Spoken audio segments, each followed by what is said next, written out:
Eh bien, alors, peut-être qu'on peut faire les paroles de bienvenue à tout le monde pour cette deuxième partie qui va être en français. Et ça montre dans notre groupe, tout le monde parle toutes les langues et essaie de se comprendre, c'est tout important. Je me débrouille en français et ça marche pour avoir une conversation avec tout le groupe.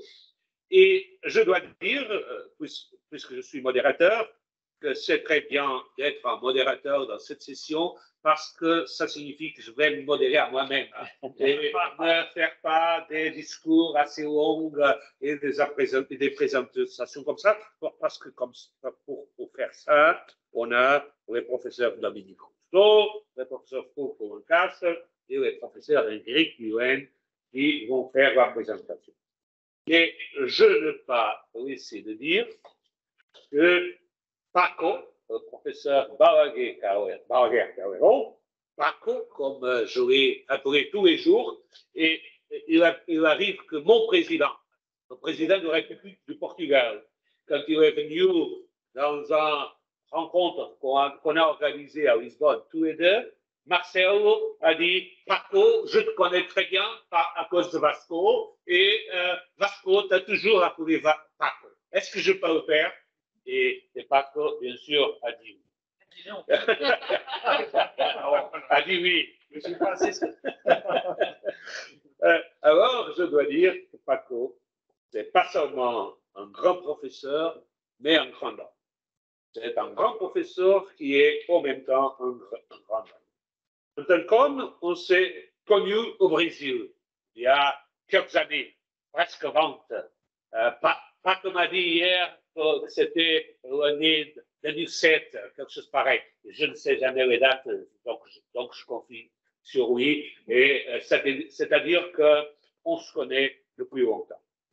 Et on est devenus immédiatement amis.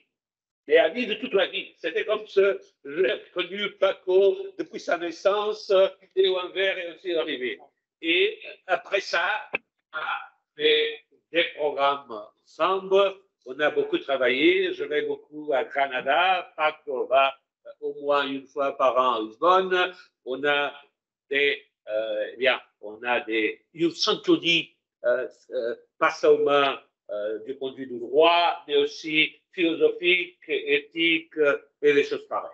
Alors, c'est un grand plaisir modérer cette présentation et je vais vous dire que ce livre sur le droit constitutionnel de l'Espagne, c'est un livre pas seulement d'un constitutionnaliste espagnol, mais un vrai constitutionnaliste européen. Et on sait, tout le monde le sait, que le professeur Balaguer, notre ami Paco, enseigne le droit constitutionnel européen. Et la première chose qu'on trouve dans ce livre, c'est la référence à l'Union européenne. Tout d'abord, il parle de l'État, dans une perspective nouvelle et avec des rapports avec l'Union européenne. Après, il parle des questions de droit européen et il va toujours cadrer les problèmes de l'Espagne dans une version européiste. Et ça, c'est nouveau du point de vue du droit constitutionnel. Et ça, c'est très bon, à mon avis. Parce que, quelquefois, on oublie que le droit européen, comme c'est bien Marine à côté de moi, le droit européen est oublié et on ne pense pas à cadrer nos droits dans la perspective du droit européen. Et comme disait aussi mon grand ami Petaruba, qui, quand il a été au Portugal dans une conférence, a dit, après il a écrit, que les rapports entre le droit constitutionnel européen et les droits constitutionnels nationaux, c'était une question pareille à un fromage gruyère, parce qu'il avait beaucoup de trous, mais avait une très grande substance, et il faudrait aussi apprécier le fromage. Et je lui ai répondu dans un texte aussi, mais je lui ai répondu à la conférence, parce que j'aime beaucoup le fromage aussi, il n'était pas voyant bien la question, il ne voyait pas bien la question, parce que le problème, ce n'est pas du fromage gruyère, c'est un vrai fondue de fromage. Il y a maintenant un vrai fondue, un mélange entre le droit constitutionnel européen et les droits constitutionnels nationaux, et quelquefois, on ne peut pas et on ne doit pas distinguer l'un de l'autre. La Constitution espagnole est partie du droit constitutionnel européen. Il faut comprendre nos constitutions nationales aussi à la lumière du droit constitutionnel européen. Et c'est ça qui fait la comprendre. Et alors, on voit si notre ami, bien, Foucault, c'est prêt. Foucault, ça serait un plaisir de le voir. Arrivé, il est reparti aussi. Donc on a le texte. Eh bien, Ils sont là. On peut écouter ceux qui sont là. C'est du courant à commencer. Bah oui, commencez par ceux qui sont là. on commence par Dominique. Parce que, Bah oui, parce là, que, on va partir. Bah oui. Oui, oui, oui. On est sûr avant qu'ils disappeared.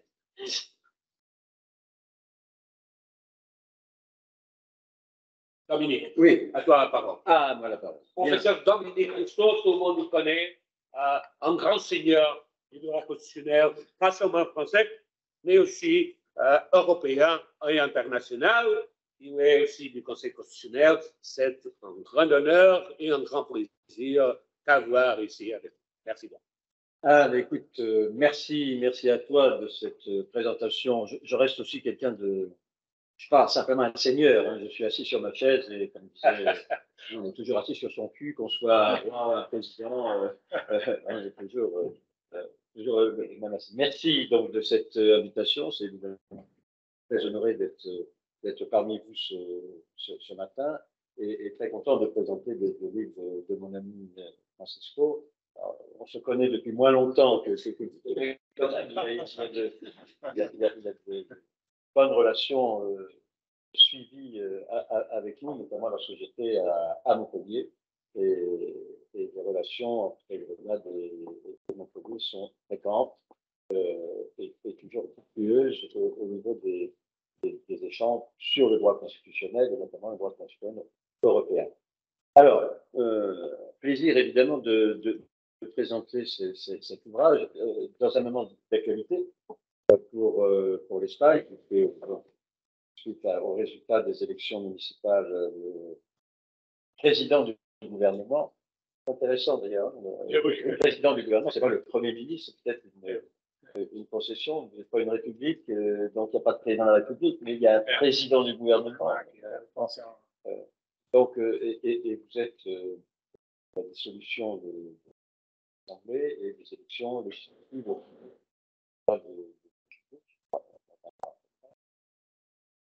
donc, l'importance de connaître le droit constitutionnel espagnol. C'est un manuel, mais ce n'est pas simplement un manuel. C'est un manuel, mais c'est aussi un essai de réflexion constitutionnelle. C'est un manuel, je vais y revenir, c'est un manuel. Alors, je ne sais pas si tu l'as écrit tout seul ou si tu t'es aidé par Charles Métier et que. Malheureusement, pour avant de la question de ChatGPT, je n'ai pas pu utiliser. D'accord. Mais par la seconde édition. Donc, bon, c'est un manuel, et évidemment à destination des étudiants, et pour nous c'est important, la clarté, il se dit très bien, et il donne des informations utiles sur l'histoire même de l'Espagne, qui n'est pas nécessairement sur la répartition du pouvoir, sur l'organisation de la justice, sur la protection des droits fondamentaux. Autrement dit, cet ouvrage vient à point pour donner donc, au public français ou francophone, et notamment à nos étudiants, une connaissance correcte, juste, de ce qu'est de la Constitution et de l'organisation du système constitutionnel espagnol. Je retiendrai dans cette partie manuelle, avant de passer à la partie essai, je retiendrai plusieurs points en les mettant en connexion avec les interrogations que le droit constitutionnel espagnol peut avoir avec le droit constitutionnel français. Parce que tu dis dans ton ouvrage qu'il y a eu des influences allemandes, italiennes et françaises sur la rédaction de la Constitution espagnole. Je suis assez d'accord pour les influences allemandes, italiennes. Je n'ai pas vu beaucoup d'influences françaises, et je dirais heureusement. La loi organique, par exemple. Voilà. Mais pour le reste, heureusement que l'influence française n'a pas été aussi forte que l'influence espagnole, que l'influence allemande ou italienne. Je suis assez critique à l'égard de la Constitution française du 7. Il y a deux ou trois points que je voudrais. C'est quoi, j'ai une dizaine de minutes, c'est ça? Il y a deux ou trois points que je voudrais soulever dans la question du manuel et en connexion avec donc une interrogation. C'est la notion de défiance constructive, qui a été portée d'Allemagne et qui, chez nous, pense être envisagée comme instrument de substitution à l'article 49.3. Le débat récemment en France sur la loi sur les retraites, l'utilisation du 49.3 a été très critiquée et certains proposent de supprimer le 49.3 et souvent lorsqu'on parle de la suppression du 49.3, on met en avant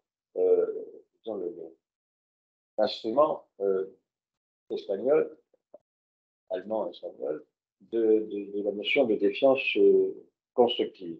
Alors pourquoi n'adopte-t-on pas cette procédure qui assure finalement la stabilité ministérielle, mais en même temps qui permet au Parlement, s'il n'est plus d'accord à un moment donné avec la majorité, ce gouvernement de le renverser, à condition d'être capable, dans le même temps, de désigner celui qui sera le futur président du gouvernement. Alors, comme tout le monde est président du gouvernement, c'est souvent très difficile de une alternative. Alors, est-ce que, je sais que tu suis évidemment l'actualité constitutionnelle, on retrouve ça, par exemple, chez nous, dans les écrits de Pierre Mendès France, notamment dans son petit livre qui s'appelle La République nouvelle, la République moderne, qui était publié en 1962, où Pierre Mendès France proposait ce qu'il appelait le contrat de législature, c'est-à-dire le fait que l'alliance gouvernementale se forme et désigne le Premier ministre sur un programme de gouvernement. Et il y a donc un contrat entre le gouvernement et la majorité parlementaire. Et il réservait la possibilité pour les parlementaires, au cours de la législature, de rompre le contrat. Les parlementaires pouvaient renverser le gouvernement. Mais si les parlementaires renversaient le gouvernement, l'Assemblée nationale était immédiatement dissoute. C'est-à-dire, le gouvernement est renversé, l'Assemblée nationale est dissoute. Alors, l'utilisation qui a été faite de cette notion de défiance constructive, est-ce que, connaissant déjà l'expérience française, est-ce que cet instrument, notion de défiance constructive, te paraît transposable dans le droit constitutionnel français comme substitut, comme remplaçant du 49.3? C'est venu de l'Allemagne, c'est passé en Espagne. Est-ce que tu le proposerais, si on t'invitait en France pour le vote de la Constitution, est-ce que tu pourrais, vanter les mérites du 49.3, de la motion de défiance constructive, parce que, bon, par exemple, le ministre actuel, Sanchez, est devenu président du gouvernement par l'intermédiaire de cette notion de défiance constructive. Le deuxième point que je voudrais aborder, c'est à la page 161. Alors là aussi, ça recoupe les débats actuels. Donc, vous avez dans la Constitution, donc, ce fameux article 10, alinéa 3, alinéa 2, pardon, voilà, qui alors oblige ou invite les tribunaux à interpréter les droits constitutionnels, les droits de liberté constitutionnels espagnols à la lumière de la Déclaration universelle des droits de l'homme et des traités régulièrement ratifiés par l'Espagne. Est-ce que cet article, cet alinéa 2 de la Constitution espagnole est, en Espagne, aujourd'hui, admis ou est-ce qu'il est discuté? Pourquoi je pose cette question? Parce que actuellement en France, il y a tout un courant universitaire, mais aussi politique. Très concrètement, le Parti des Républicains envisage de déposer une proposition de révision de la Constitution pour supprimer la primauté du droit européen et affirmer l'indépendance des juridictions nationales, Conseil d'État, Cour de cassation et Conseil constitutionnel, à l'égard de la Convention européenne. Certains proposent même de sortir de la Convention européenne des droits de l'homme et de faire en sorte que le droit national prime sur le droit européen. Voilà. Parce que le disait, la Constitution espagnole, peut-être pour les circonstances historiques dans lesquelles elle a été votée, la peur du franquisme, pas sûr que la cause soit complètement disparue en 1975, 67, 78. Donc, cette crainte d'un retour possible de la dictature, avec évidemment des tentatives a peut-être poussé l'Espagne à prendre le bouclier européen des droits de l'homme et l'inscrire dans la Constitution. Aujourd'hui, est-ce qu'il y a, comme en France, mais pas que, il y a la Hongrie, il y a la Pologne, est-ce qu'il y a un mouvement critique qui réaffirmerait en quelque sorte la primauté de la Constitution sur les traités européens? Alors, j'aurais évidemment d'autres questions à poser. Tu dis il y a deux grandes questions en Espagne, mais qu'on retrouve nous aussi en France. Les deux grandes questions, tu dis, c'est la structure territoriale de l'Espagne et les rapports entre État et religion.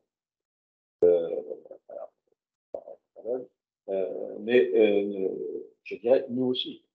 En France, la question de l'organisation territoriale de la France est aujourd'hui discutée avec la Corse, qui n'est pas que la Corse, il y a l'Alsace, qui veut devenir une région il y a la Bretagne, avec la reconnaissance des langues régionales, le droit qui a été voté pour non pas simplement qu'on enseigne des langues régionales, mais qu'on enseigne en langue régionale, et qui a été retoqué par le Conseil constitutionnel, mais qui reste, présent dans le débat universitaire et le débat politique.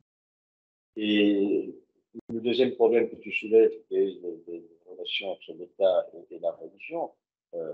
Évidemment, c'est un problème que l'on retrouve aussi chez nous en France. On a plus ou moins réglé la question des rapports entre l'État et la religion catholique. Donc, le problème aujourd'hui, c'est la relation entre l'État et la religion musulmane. Donc, on voit bien qu'il y a au niveau européen, que tous les pays européens traversent, alors pas tout à fait en même temps. La Belgique était un État unitaire et un État fédéral. L'Angleterre était aussi un État fédéral.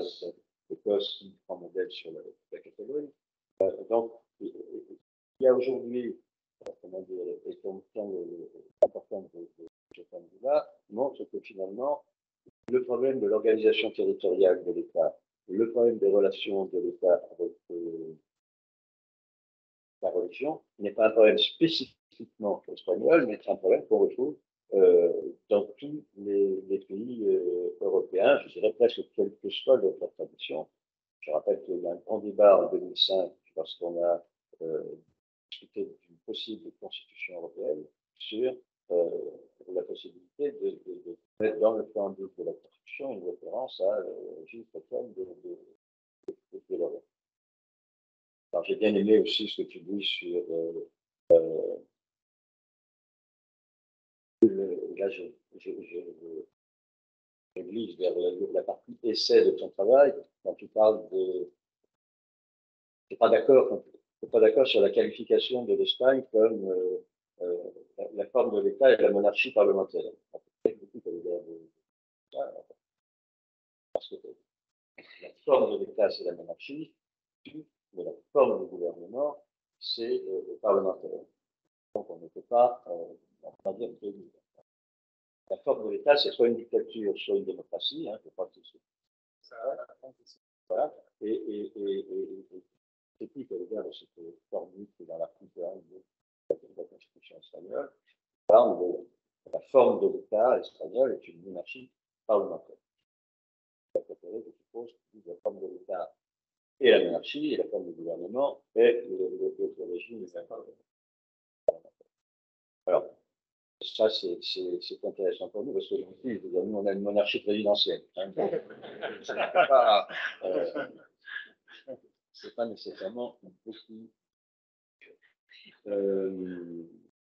Alors, c'est un manuel utile, sans fake news, et qu'il faut conseiller. Je dirais qu'il faut conseiller aux étudiants, mais je dirais qu'il faut que soit largement diffusé. Je pense que vous êtes faire, je pense qu'il faut l'envoyer à des journalistes spécialisés.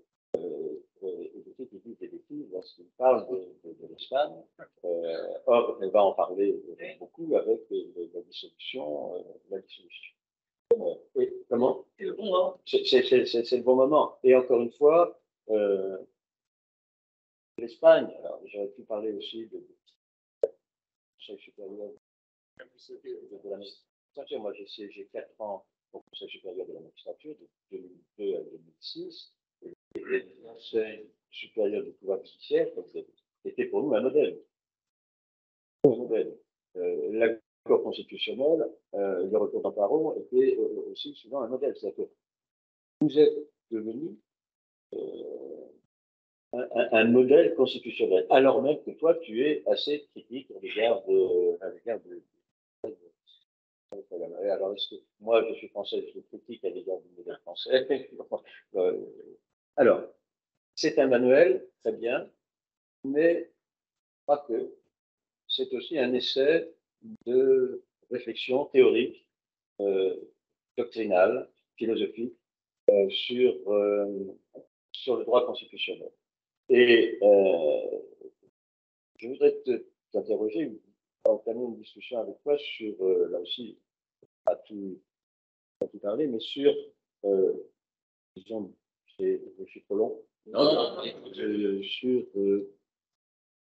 sur 2 points les 3 se rejoignent. Le premier point, c'est, là aussi toujours en écho avec la France, la distinction que tu fais entre droit politique et droit constitutionnel. Où en est aujourd'hui cette distinction en Espagne? En France, il y a une très grande controverse, parfois de polémique, entre collègues. Certains certains disent le droit constitutionnel, c'est un droit politique, c'est-à-dire un droit qui doit étudier les institutions, l'histoire institutionnelle, qui doit étudier les idées politiques, qui englobe, qui explique, qui donne le sens à l'organisation politique. Et ceux dans cette conception-là considèrent que c'est ça le vrai droit constitutionnel. le vrai droit constitutionnel, c'est le droit qui s'intéresse aux institutions politiques, soit les idées, soit de négociation. En revanche, le faux droit constitutionnel serait le droit constitutionnel qui s'intéresse au Conseil constitutionnel, à la jurisprudence du Conseil constitutionnel, à la relation entre les systèmes de normes, européenne, internationale, nationale, voire intranationale. Et si je caricature, il y aurait que en quelque sorte les mécaniciens, c'est-à-dire ceux qui sont la main dans les décisions du Conseil constitutionnel, et puis ceux qui seraient dans la noblesse d'État, pour parler comme bon Dieu, c'est-à-dire qui étudieraient les institutions. Et il y a des querelles très fortes. Hein, en France, disons, Laurent Favoreux, qui a, je crois, été très influent en Espagne, notamment avec le président de la Cour constitutionnelle. Voilà. Et puis, des collègues comme sur Paris 2, avec Olivier Beau, Denis Barranger. Est-ce que, alors, tu en parles, est-ce qu'on retrouve en Espagne aujourd'hui cette même distinction ou controverse entre la dimension politique et la dimension, disons, plus relationnelle du droit constitutionnel. Et ça, ce que tu le dis, c'est là où je dis que ça a une dimension théorique, dans la mesure où tu poses le problème de comment dire, qu'est-ce que c'est que le droit constitutionnel? Qu'est-ce que c'est que le droit constitutionnel? Est-ce que c'est le droit du politique ou est-ce que le droit constitutionnel, c'est le droit de la société? Alors, je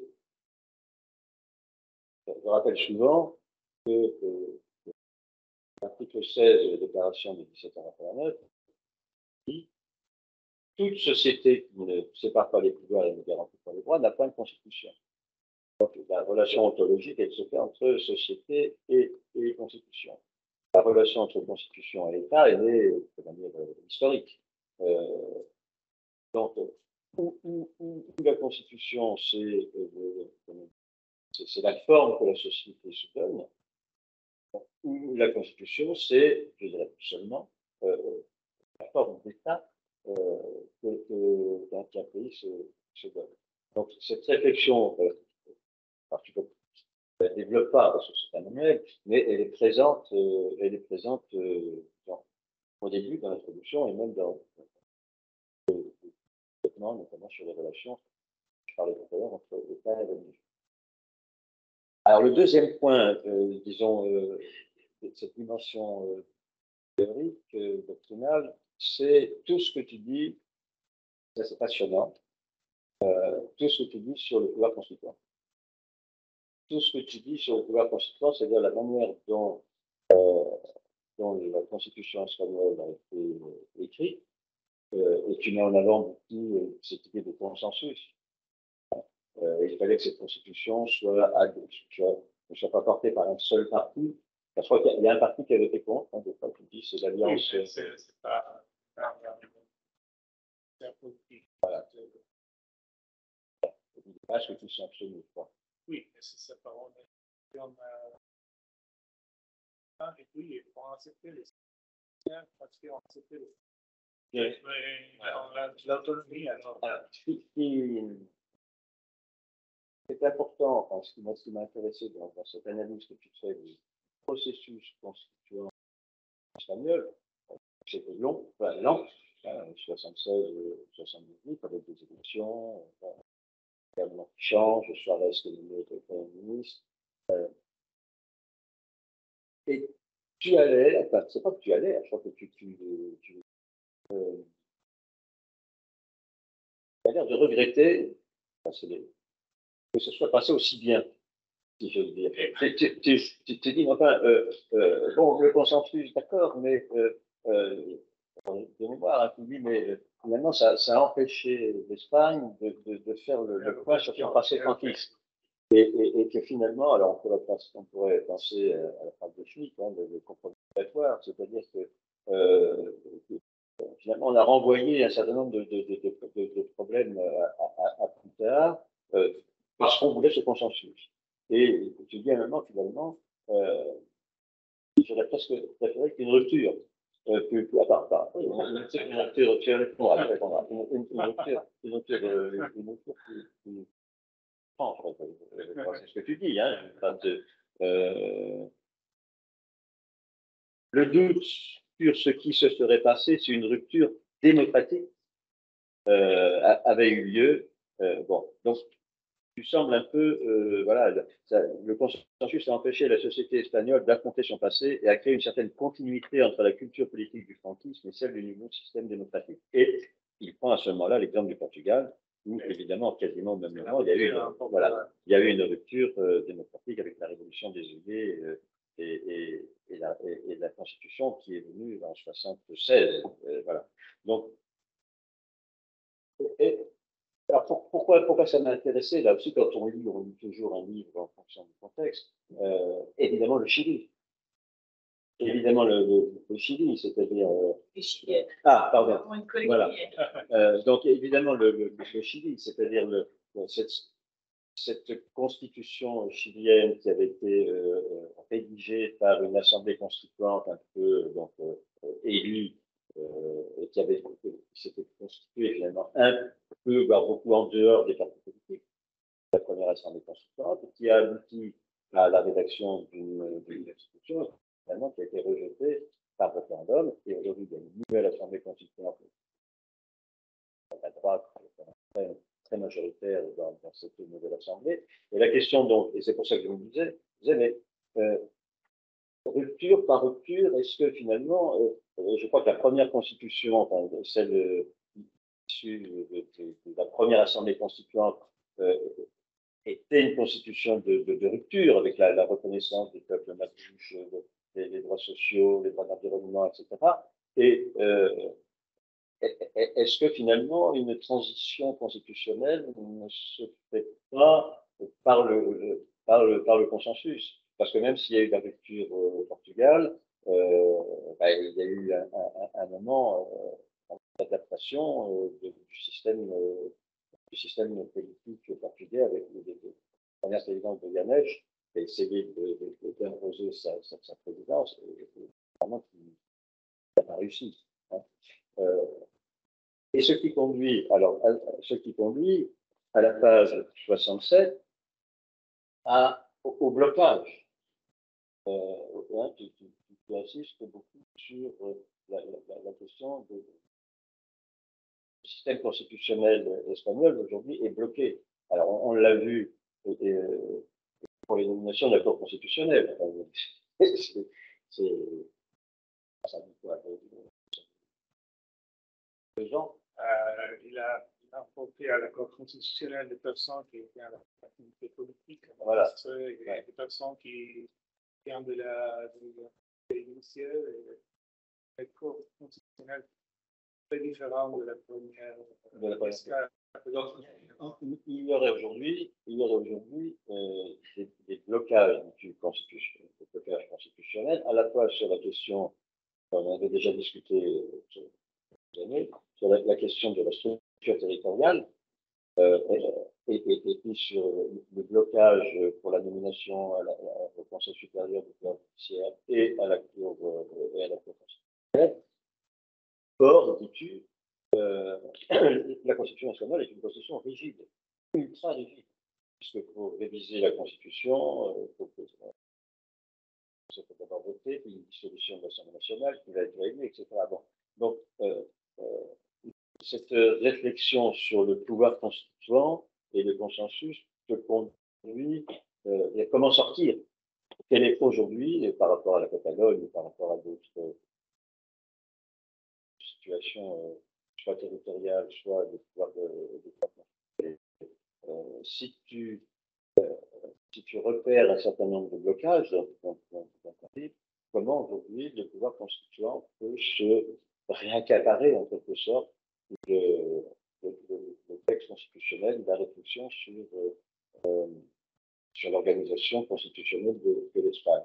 Là encore, si tu veux, la réflexion m'intéresse parce que on est aussi en France confronté à ce même problème. Il y en a qui disent aujourd'hui qu'il faut changer la Constitution.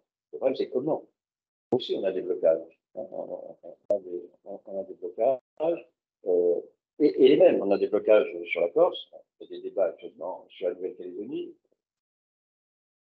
Donc, on a des blocages. Est-ce que notre Constitution permet alors qu'elle a été rédigée en 58, ce n'est que 68, non, c'est pas 58. Est-ce que notre Constitution permet de gérer, disons, l'actualité territoriale, l'actualité relationnelle et l'actualité des institutions? Je termine là, juste un exemple de blocage.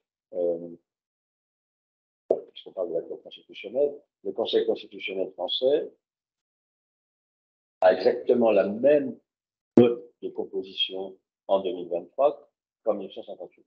La note de composition n'a pas changé. En revanche, il y a des missions, les attributions, les compétences du Conseil, avec la saisine de 70 députés et surtout la QPC.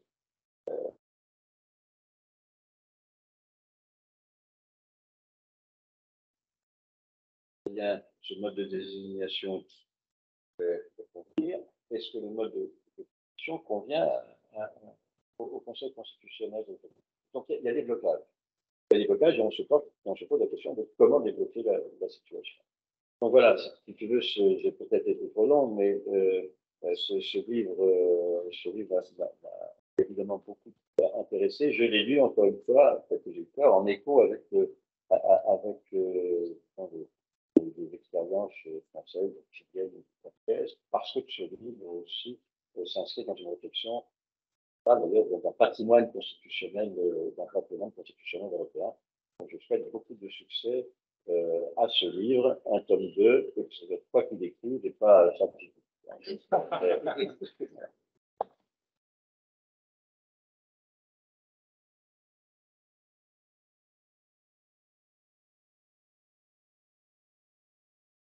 Bien, oui, bien sûr.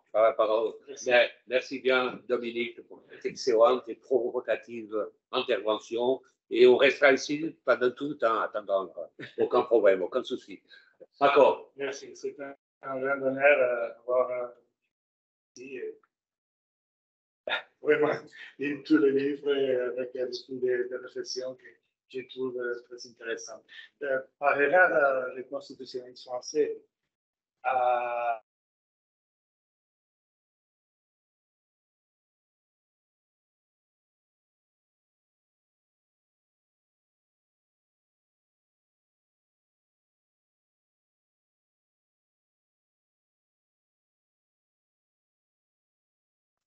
c'est pas seulement de relation avec la Constitution française, il y a la France, mais surtout parce que nous avons fondé les constitutionnalistes sur le constitutionnel de la France. Et c'est pour ça que quand on trouve partout, et c'est pas seulement une question particulière, on trouve partout. Oui, la Constitution, le constitutionnel français a été modélé, décliné une seconde version de la constitution allemande avec Kelsen et tous les développements qui ont fait dans l'Allemagne. Et ici vient surtout la version de la constitution du pluralisme, de l'accord constitutionnel, et toutes les questions qui sont développées à l'Allemagne. Nous savons ces deux fontes, sources des droits constitutionnels, et pour nous, naturellement, la Constitution espagnole est pas cette source qui est la source plus importante du patrimoine constitutionnel européen. C'est comme pour la notion de constructive et de finances constructives, c'est-à-dire qu'on doit faire une distinction entre la stabilité du gouvernement et et la stabilité politique. Tu le dis là. Alors, nous avons depuis la stabilité gouvernementale avec la question des finances constructives, nous n'avons pas la stabilité politique. Je ne recommande pas ça. Mais, je dois dire que même pour ça, ce n'est pas seulement l'influence de l'Allemagne, parce que toute la composition de la rationalisation du Parlement vient de la France, de Guinée-Gelsevic, et qu'on peut dire qu'il y a un constitutionnaliste français. Nous avons été hier pour voir si le guide dit que Van Gogh était un peintre allemand, français, parce qu'il a travaillé beaucoup à la France. Et c'est Van Gogh est un peintre français, Milken un constitutionnaliste français.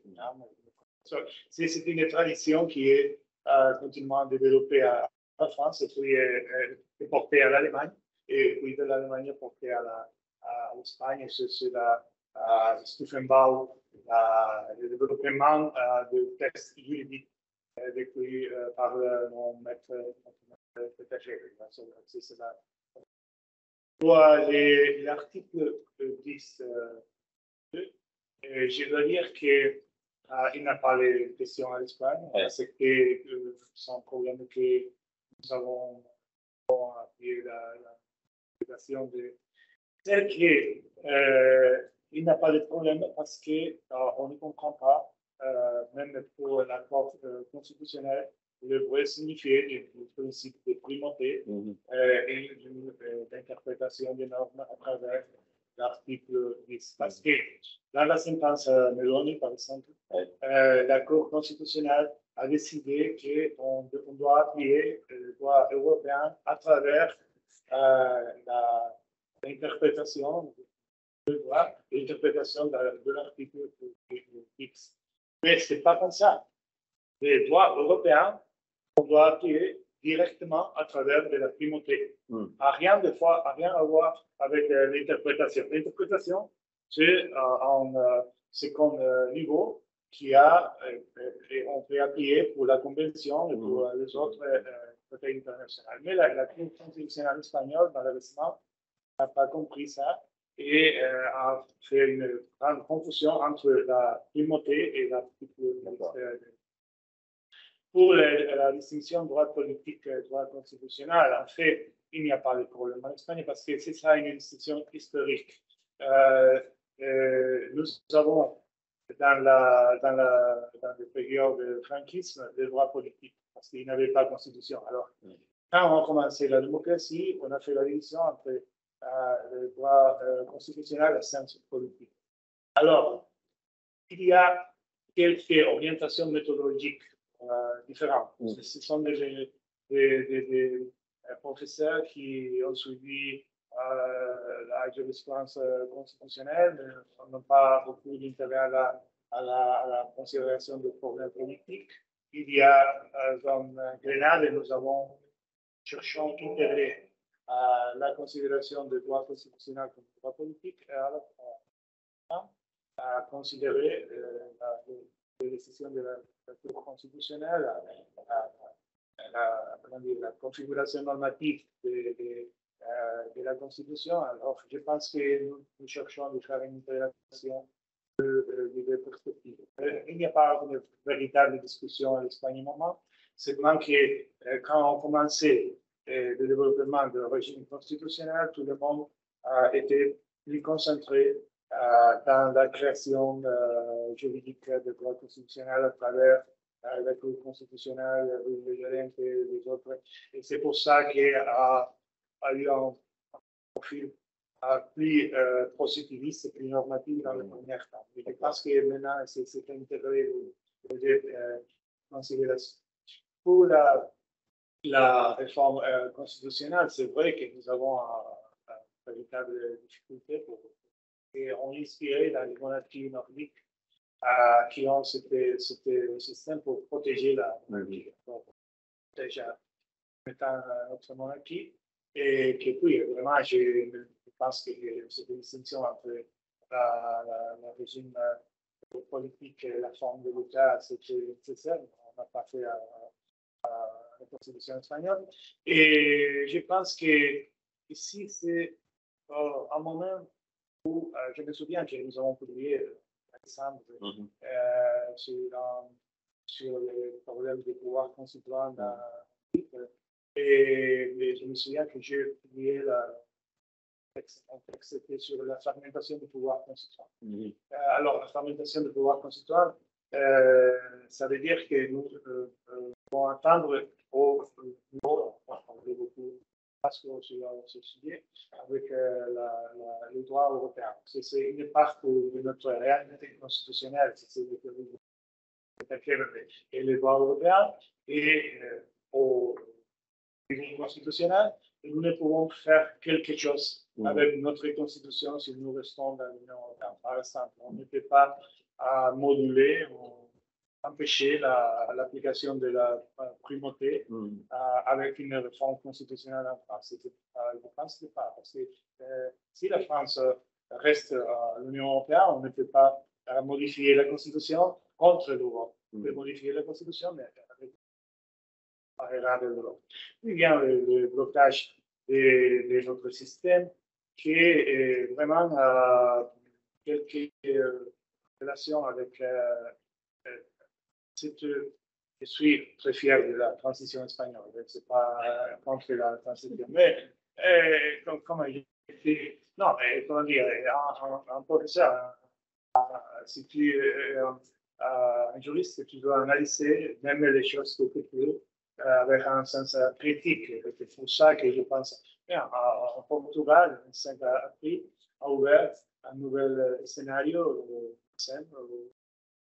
et il n'y a pas une survivance de la dictature, quand même non au niveau que nous avons à l'Espagne. Parce que le problème à l'Espagne est que nous avons une survivance de la culture, de la dictature pour les partis de la droite et par certaines parts de la société espagnole et l'antifranquisme. Ils continuent encore, par exemple les Catalans, ils continuent encore à penser qu'ils sont, quand ils parlent contre l'État, ils parlent contre le franquisme.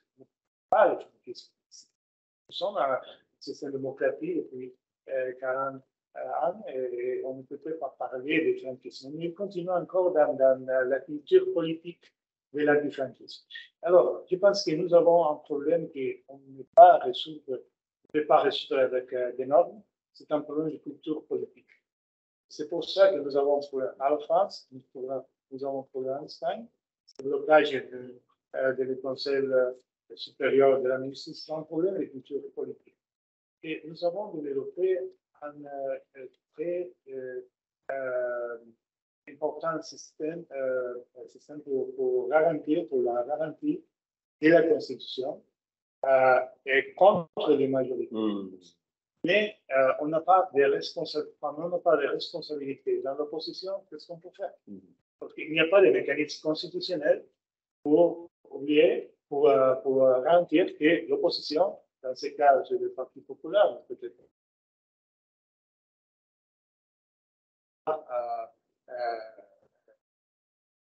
éviter les blocages d'une institution qui est fondamentale c'est pas un problème normatif, c'est un problème de culture politique et malheureusement, nous avons encore une culture politique à l'Espagne. Nous avons la culture politique à la France, à l'Allemagne. Nous avons la culture politique pas tant démocratique comme la France ou l'Allemagne, c'est-à-dire avec les cas de production. Et puis, c'est un programme pour le blocage qui est décrit dans le texte des moyens partenaires, et que c'est la prolifération de social networks, de procès communicatifs, qui sont procès qui ont développé une fragmentation du processus politique et qui est vraiment difficile d'établir des consensus comme auparavant, parce que nous avons une radicalisation de la société, alors l'ancien. C'est pas sérieux que moi, mais.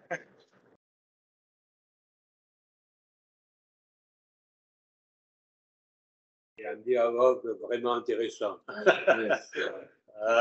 Et maintenant, je donne la parole à M. Henrique Guillem, qui c'est encore au Canada, que je connais aussi depuis longtemps.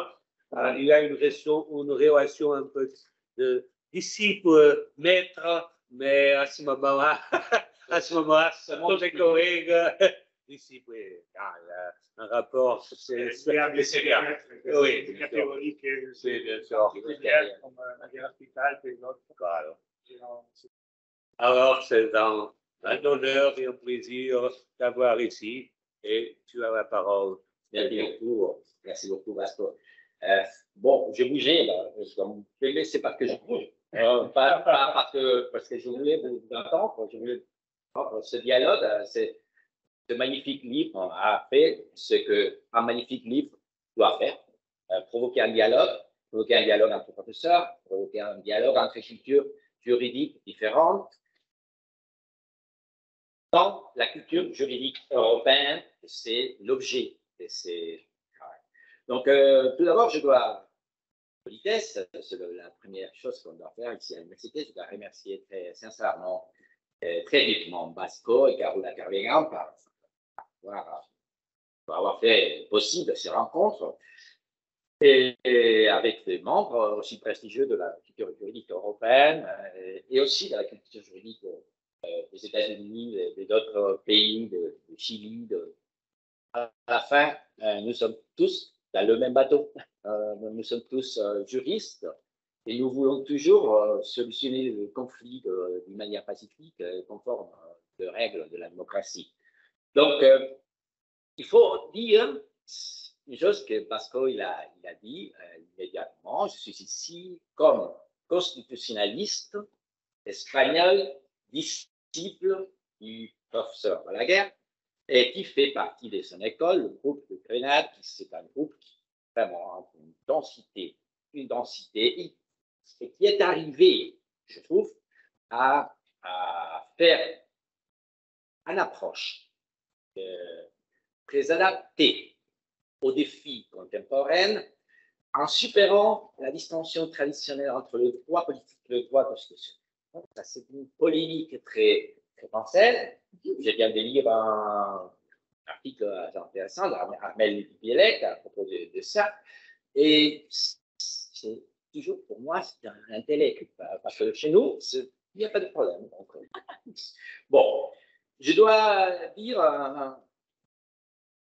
une petite chose sur la collection. La collection, c'est le droit constitutionnel européen, la collection droit constitutionnel européen qui a été dirigée par, dans ces cas, par Jordan Arletta, c'est Fabrice Picot. C'est un projet intellectuel ambitieux qui choisit des représentants bien qualifiés de différentes cultures juridiques pour examiner son système constitutionnel sur la base d'un schéma très précis de données et qui a un postulat celui-ci. Les constitutions des États membres participent à la création d'un droit constitutionnel européen. Et ça, c'est pour moi une idée absolument claire.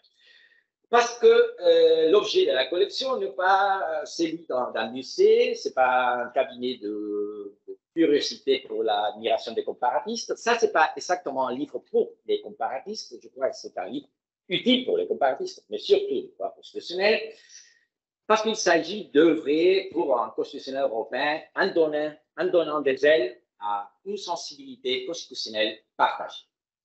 Mais cette collection a une première difficulté. Il faut chercher un auteur. C'est une collection en quête d'un auteur. Parce que ce n'est pas du tout facile de traduire dans une langue qui n'est pas la maternelle, pour notre doctrine, de manière synthétique, résumer les débats, sans perdre les éléments fondamentaux d'un système constitutionnel. Le système constitutionnel qui est lui-même une partie intégrante d'un ensemble culturel qui représente la décantation d'un passé et l'ensemble des aspirations d'une société.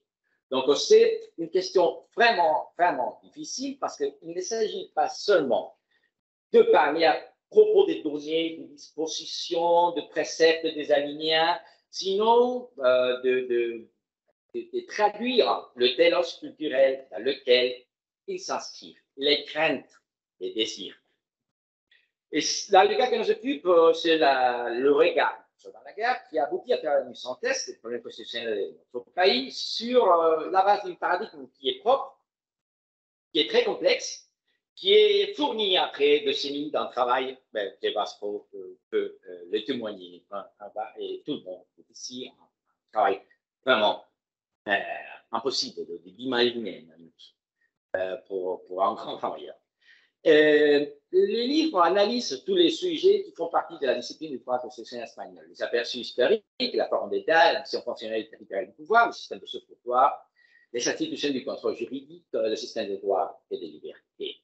Mais ce qui importe ici, et ça c'est la plus intéressant pour moi, c'est l'approche, la théorie à partir de laquelle on allume toutes ces questions que j'essaierai de résumer comme celle d'un constitutionnaliste européen avec un grand esprit critique, suivant les traces, suivant l'héritage de ses maîtres, Juan José Ruiz Rico de la Escuela de Granada, Peter Heberle, Carlos de Cao. Cette vision s'est construite progressivement, pas à pas, dans une vaste œuvre qui a pour pierre angulaire le concept de la démocratie constitutionnelle, une idée qui synthétise le principe de la majorité et la reconnaissance des droits des minorités, qui harmonise l'état de droit et l'état démocratique, qui a été un grand problème pour le problème sécessioniste en Catalogne, cette différenciation entre l'état de droit et l'état démocratique, et aussi l'état social, à partir de l'idée que le pluralisme, ses différentes formes, est le fait incontournable auquel le devoir d'être du droit doit s'adhérer, et que les conflits en sont l'une des manifestations directes. Donc, il faut parler. En tant que constitutionnaliste, il observe le pouvoir et cherche les formules pour les contrôler. Il a toujours fait preuve d'une grande intuition. Je crois que c'est une des plus grandes vertus du professeur Balaguer, l'intuition juridique, l'intuition pour voir le problème constitutionnel. Et cela l'a amené à postuler différentes stratégies pour répondre aux défis posés par la mondialisation, la crise économique, la crise sanitaire, la société numérique, qui, comme l'a récemment souligné, est en train de provoquer la plus grande immigration que l'humanité ait connue depuis que notre espèce existe. Donc, avant de partir, comment Elon Musk a fait, nous avons déjà commencé vers la société numérique. En tant que constitutionnaliste européen, il est clair pour lui que les principes fondamentaux du constitutionnalisme seront inutiles s'ils ne sont déclinés que sous leur forme nationale. Cela implique sans doute une révision importante de la notion de constitutionnalité, qui se trouve dans une sorte de no man's land. Il le souligne très clairement dans la page 158. Il m'est difficile à comprendre de ce point de vue la perplexité avec laquelle les constitutionnalistes et les citoyens eux-mêmes assistent à un processus qui, n'ayant pas encore abouti, relativise et remet en cause la normativité de la Constitution sans encore offrir un ordre constitutionnel propre dans lequel seraient déposés les sentiments constitutionnels des citoyens européens et qui répond aux mêmes exigences que celles auxquelles sont soumis aujourd'hui les ordres constitutionnels internes. Mais il est aussi un constitutionnaliste européen et un constitutionnaliste européen critique, d'esprit critique. Donc, et ça signifie la rigueur des analyses éloignées du pur formalisme. Le constitutionnalisme apparaît dans un œuvre, ici aussi, comme une catégorie vivante, comme le sont toutes les catégories culturelles. Et dans ce sens, l'analyse attire une grande richesse des nuances.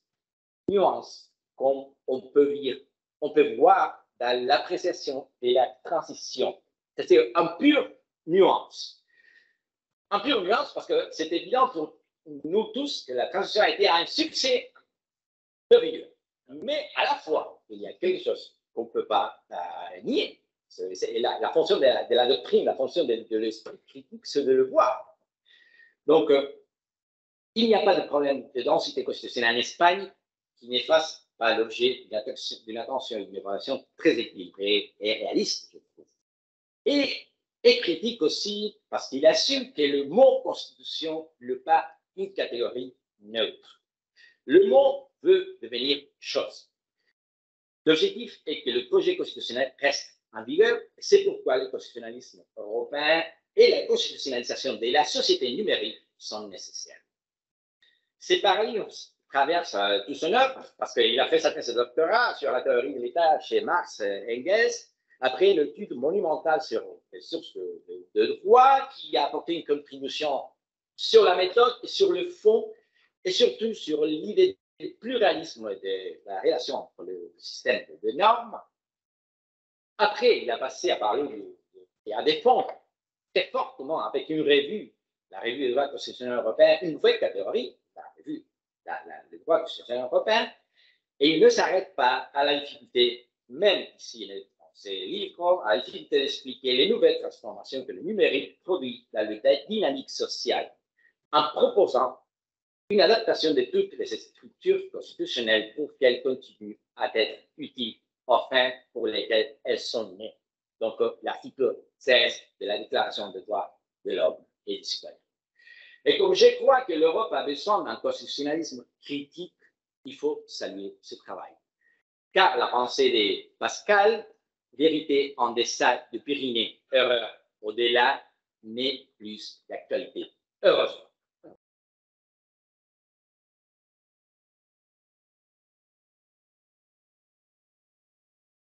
Très bien, merci bien, Eric. On voit maintenant très bien que nous avons les deux catégories. C'est un disciple qui est devenu un maître, qui est capable de commenter son maître, qui critique mais peu, mais aussi une pensée propre, une pensée à soi-même. Et c'est ça, c'est l'université. C'est ça qu'on voit, ce qu'ont fait les professeurs, et je suis sûr que tu fais exactement la même chose avec tes disciples, et ça, c'est comme on fait toujours. Ça c'est l'idée de l'université. Il faut trouver des bases communes et construire quelque chose de différent. Et il y avait un de mes professeurs, je dis ça toujours, qui m'a enseigné qu'avoir un disciple n'est pas avoir quelqu'un qui dit ce que tu as dit. C'est quelqu'un qui pense à partir de ce que tu as dit. Et ça, c'est la vraie dimension de il faut penser à partir de l'autre, pas répéter ce que l'autre a dit. Alors, mon cher Paco, je ne sais pas si tu veux dire quelques mots. Merci. Seulement pour remercier, c'est je dois dire que Jean-Jean Letras, c'est une disciple de Dominique aussi. Il y a beaucoup de disciples de Dominique à la France et aussi. Et je n'ai pas pu venir, mais comme d'autres disciples de Montpellier qui sont invités, dit que malheureusement, on peut dire que pitié parce qu'on essaie de trouver un Dominique. Ils sont l'affectivité qui va sur les maîtres est vraiment. Et puis, je dois dire que l'ordre de questions qui est dans le verre, que je n'ai pas fait les champs l'ordre des questions est organisé pour Jordan. C'est une collection des droits européens. Alors, nous suivre tous les ordres qui sont organisés. Et je pense que c'était un ordre très intelligent. Moi, a été vraiment suivre ce que l'ordre qui a fait très intéressant. Oui, j'ai oublié des choses. Et je crois que si tu permets, tous les manuels devront respecter le même plan, ce qui est très, très bien. Parce qu'on peut faire la comparaison. Oui, et j'ai oublié des choses pour l'intervention de Dominique, sur la Catalogne. Je pense que dans le futur, on peut arriver à un point. Parce que le problème de la Catalogne n'a pas été un problème constitutionnel, une intervention de l'État, ce n'est pas important. C'est le problème de la Catalogne, non la Catalogne, les indépendantistes de la Catalogne qui ne sont pas la majorité de la société catalane. C'est important de dire.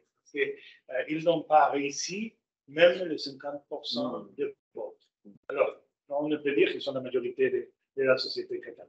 Mais si on faillit avec cette tentative de Puigdemont de déclarer la République, ce n'est pas pour problème juridique ou pour la pression de l'État, c'était seulement pour l'économie. Oui. Parce qu'il y a plus de 3000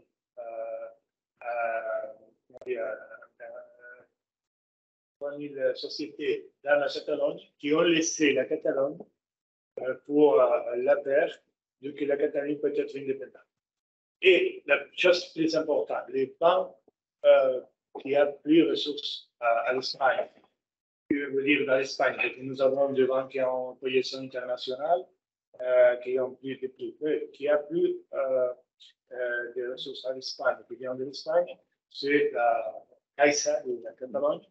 Et la Caixa ne peut pas survivre s'il y a l'indépendance. Vous devez penser que dans un jour, on a retiré 5 000 euros de la Caixa, au jour suivant, d'autres 5 000 euros. Et à ce moment, la Caixa a décidé de porter la balance pas à Catalogne parce que sinon, la Caixa va être partie de la banque en notre langue espagnole. Ce sont des problèmes économiques et pas des problèmes politiques qui ont déterminé le faillissement de Et puis, pour relation à l'Église et l'État, je trouve qu'il y a un paradoxe parce que nous avons la séparation, je suis chaud.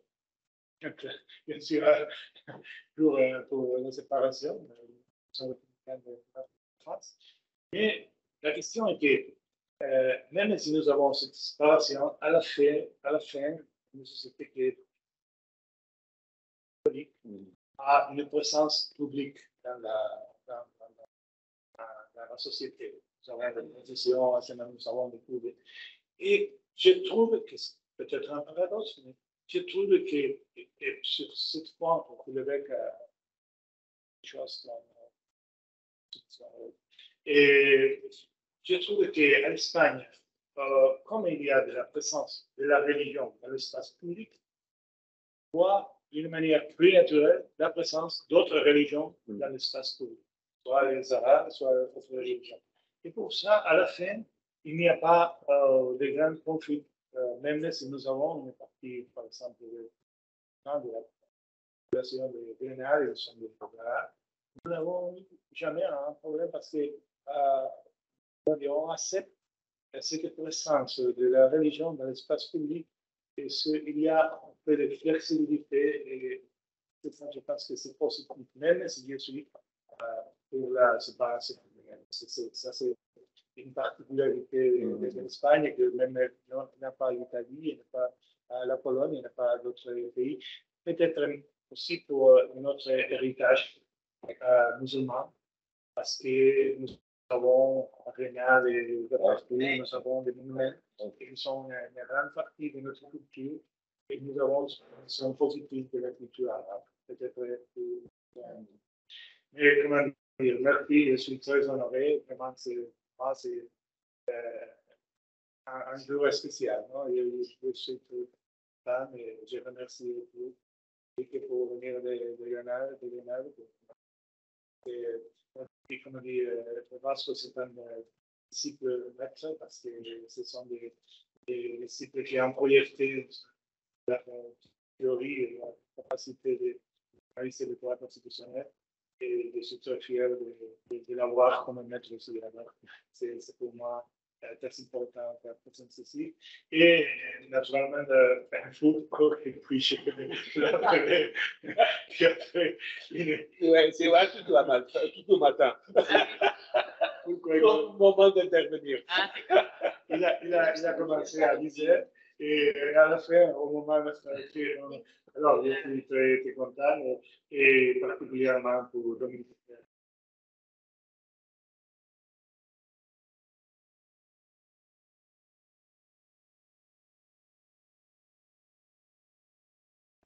Merci bien à tout le monde.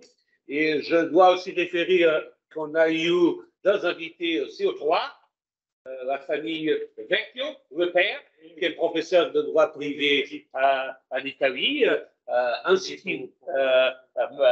et c'est un très bon ami de Paco et deux autres, et le fils Fausto, qui a fait son doctorat avec Paco et moi, et maintenant il est aussi professeur à ENA. Alors c'est une tradition familiale et merci bien d'être venu ici. C'est un plaisir de vous revoir. Et aussi mon bon ami Carlos Herrera, que je connaissais des choses qu'il écrit. Il m'a même, il a 2 semaines poussé pour terminer mon article pour Bérange Pierre-Henri Prévost, que je suis bien intéressé à faire et que je vais y refaire, mais je ne suis pas en retard. Mais ça a été un vraiment grand plaisir de te connaître personnellement et merci bien de participer dans notre rencontre service. Et c'est un moment de dire qu'on a travaillé très bien pendant ces 3 jours, de remercier une fois de plus à Carola et Uta Weinmann et Elia Gombert pour l'excellente organisation. Et jusqu'à l'année prochaine, où on ira à Granada et tout le monde est bien sûr. 2024. Ouais. 2024. Tout le monde est bien sûr invité. Merci, nous voulons Et, Bonne idée. et je dois dire aussi que je voudrais bien que Dominique aura du temps pour aller au Portugal cette année. On a beaucoup essayé de le rendre chez nous, mais on a raté. Mais la prochaine année, ça va être. La prochaine année, ça va être. Merci bien à tous. Et je propose qu'on applaudit Caron.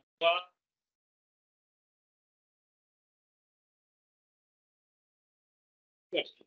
Et au revoir. Tout à fait, au revoir. Et merci beaucoup d'être ici et d'avoir participé à cette réunion. Il y a un cocktail au rez-de-chaussée à côté de la place Monveil, donc on peut aller tous ensemble si vous voulez bien. Merci beaucoup à Elia qui n'a pas compté son temps, son énergie et tout le reste pour me soutenir et pour organiser tout ça, pas seulement me soutenir. Merci.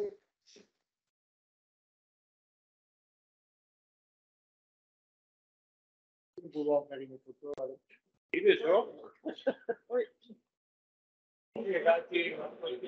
Oui.